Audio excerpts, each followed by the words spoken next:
আসলে আমাদের এখানে আসার উদ্দেশ্য ফাহামিদুলকে টিমে চাই, এটাতে প্রথম কথা। এখন দ্বিতীয়ত তাকে যদি টিমে না রাখা হয় আমাদের কর্মসূচি চলতেই থাকবে।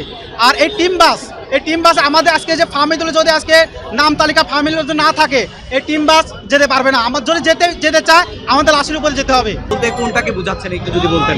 আসলে সিন্ডিকেট বলতে অনেক কিছুকেই বোঝানো যায়। এই সিন্ডিকেটের কারণে বাংলাদেশের সব কিছু থেকে পিছিয়ে, যেমন ফুটবল। আমাদের ফাহামিদুল ভাই সে নিঃসংস একজন ভালো একজন ভালো প্লেয়ার, সে 100% ভালো। আমি জানতে চাচ্ছি আসলে সিন্ডিকেট বলতে আপনি কি বোঝাচ্ছেন, যে আসলে একটা সিন্ডিকেটের কথা বলছেন, যে দেশের ফুটবলে একটা সিন্ডিকেট তৈরি হয়েছে। এই সিন্ডিকেটগুলো কাদের কথা বলছেন আপনি? আসলে আমরা কাউকে উদ্দেশ্য করে কিছু বলবো না। এই সিন্ডিকেটটা ভাঙবে আমাদের বাবু সভাপতি, সে কমিটি গঠন করে সিন্ডিকেটটা ভাঙতে পারবে। এই সিন্ডিকেটের ভিতরে রয়েছে প্লেয়ার, রয়েছে কোচ, আর রয়েছে হচ্ছে কিছু কমিটি। তো এদেরকে সুন্দরভাবে যদি পরিচালনা করতে পারে নিশ্চয়ই আমাদের বাংলাদেশ ফুটবল টিম অনেকটা এগিয়ে যাবে। এই ফাহামিদুলের মতো অনেক প্লেয়ারও আমাদের বাংলাদেশ জাতীয় দলে আসে খেলতে পারবে।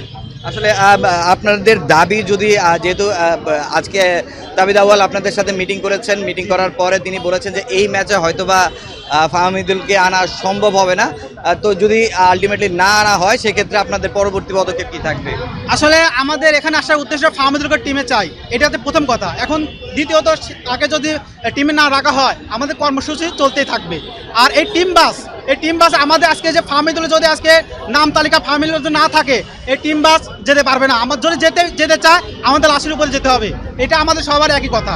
আসলে বিষয়টা কি একটু দৃষ্টিকটু হবে কিনা, যেহেতু হামজা দেওয়ান চৌধুরী লেস্টার সিটির একজন ফুটবলার, যে এখন শেফিল্ডে আছেন, সে কিন্তু বাংলাদেশে এসেছেন এবং বাংলাদেশে থেকে খেলবেন। তো সেক্ষেত্রে এই জায়গাগুলো আসলে আপনি কিভাবে দেখছেন?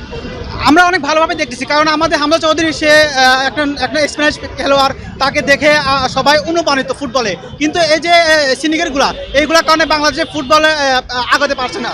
আর আমাদের হামজা চৌধুরী সে নিশ্চিন্তে নিশ্চয় ভালো খেলবে, এটা আমাদের সবার প্রত্যাশা।